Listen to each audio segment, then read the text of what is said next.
ऋषि शंक और लिखित दो भाई थे। दोनों ही बड़े तपस्वी और दोनों ही अलग अलग आश्रम बनाकर रहते थे। प्रिय श्रोताओं, एक बार क्या हुआ, जो लिखित थे वो शंख के आश्रम पे गए। अब उस समय शंख अपने आश्रम से कहीं बाहर गए हुए थे। भैया लिखित को बहुत जोर की भूख लगी थी, इसलिए उन्होंने शंख के आश्रम के वृक्षों से फल तोड़कर खा लिए। इतने में ही कहीं से शंख आ गए। उन्होंने पूछा, भैया तुम्हें ये फल कहाँ से मिले?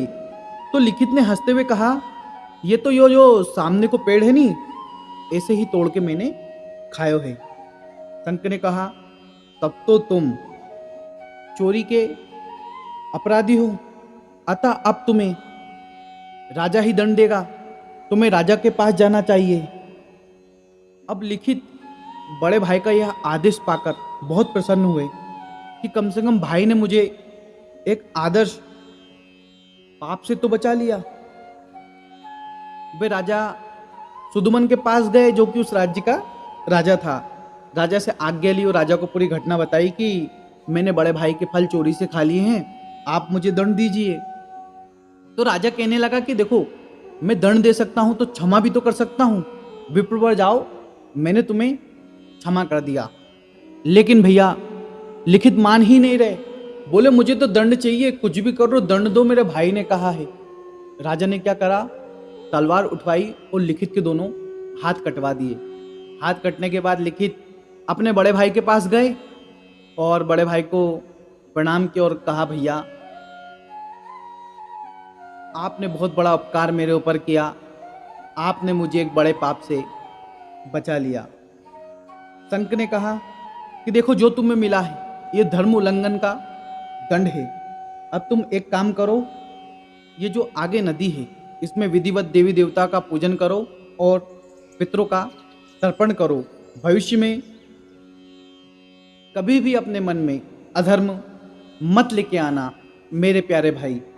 अब लिखित ने क्या हुआ कि जैसे ही नदी में स्नान किया, वैसे ही लिखित की भुजाओं से कमल के समान दो हाथ प्रकट हो गए। लिखित यह देखकर बड़े आश्चर्यचकित हुए और उन्होंने अपने भाई शंख को दिखाया कि देखो, मेरे दोनों हाथ आ गए हैं।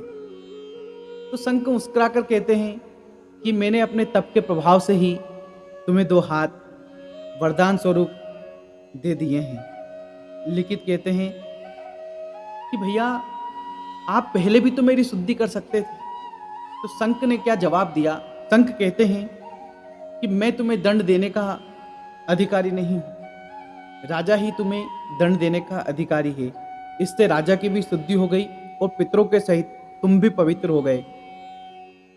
प्रिय साथियों, जिस नदी में लिखित को जो हाथ बाहें उत्पन्न हुई थी, उस नदी का नाम उस दिन से बाहू दा नदी पड़ गया। और ये कथा मैं आपको महाभारत के शांति पर्व से सुना रहा था।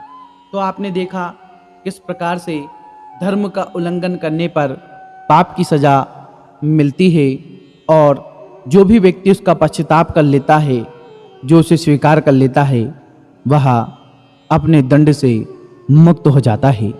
आशा करता हूँ ये वीडियो आपको पसंद आई होगी।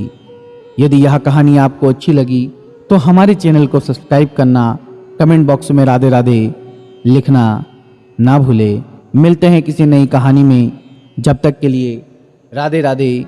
जय श्री महाकाल।